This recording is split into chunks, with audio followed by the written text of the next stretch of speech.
Hey, I'm Cliffhanger. Today you'll hear a quick recap of the first 2 episodes of the series The Act, a story based on real events. 2008, Springfield. After Hurricane Katrina, Dee Dee Blanchard and her 14-year-old daughter Gypsy were left without a home. A charity gave them a new house, and they've just moved in.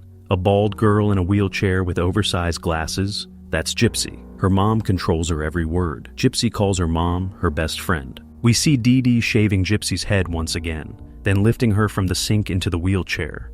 She feeds her daughter through a feeding tube inserted directly into her stomach, a mush of liquid food mixed with medication. Gypsy sleeps in an oxygen mask. Their home medicine cabinet is overflowing with dozens, maybe hundreds of medications. Dee Dee gives her whichever one she feels like that day. Next door lives a girl named Lacey. Her mom didn't want to visit the new neighbors, so Lacey goes alone, all dressed in pink. Gypsy, who's watching cartoons and drawing a prince, is immediately fascinated. She's never had a friend.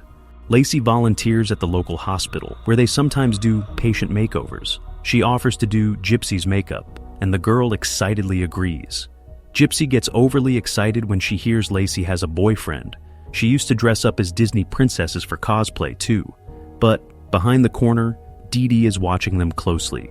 Gypsy loves her new look, but her mom immediately soaks a rag and wipes the nonsense off her face.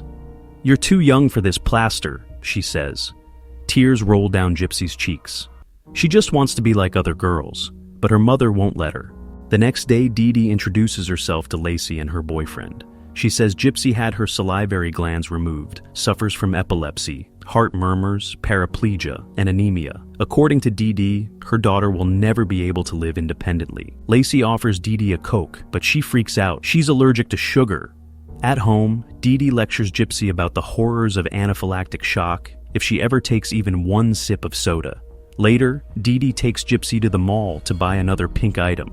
Gypsy asks for a necklace, or rather, to steal it while no one's looking.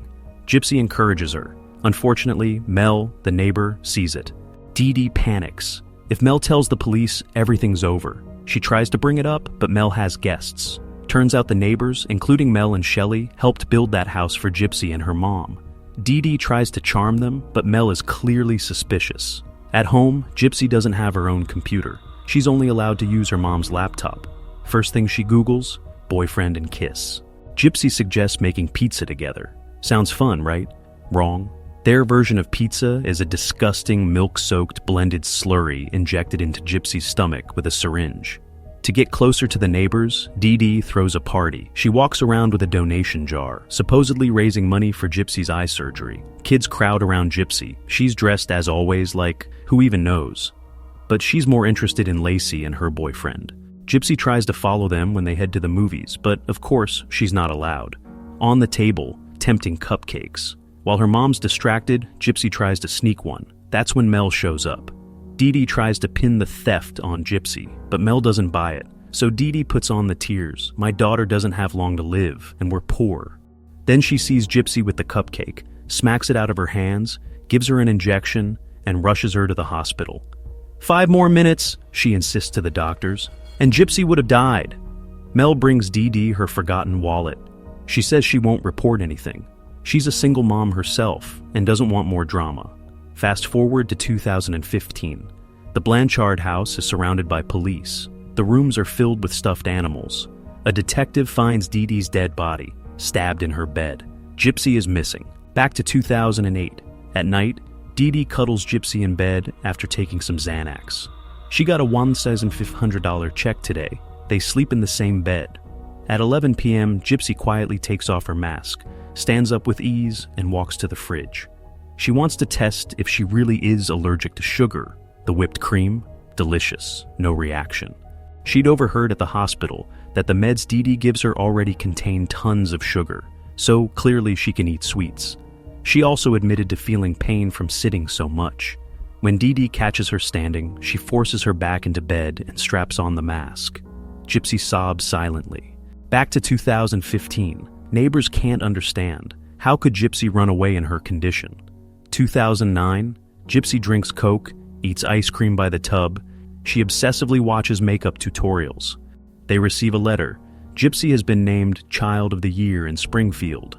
No surprise, Dee Dee has written tear-jerking stories about her daughter's conditions to every organization in town.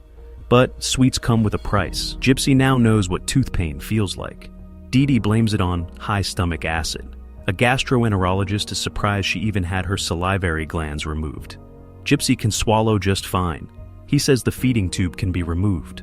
Gypsy's thrilled, but Dee Dee, nah. She'll just find a more cooperative doctor.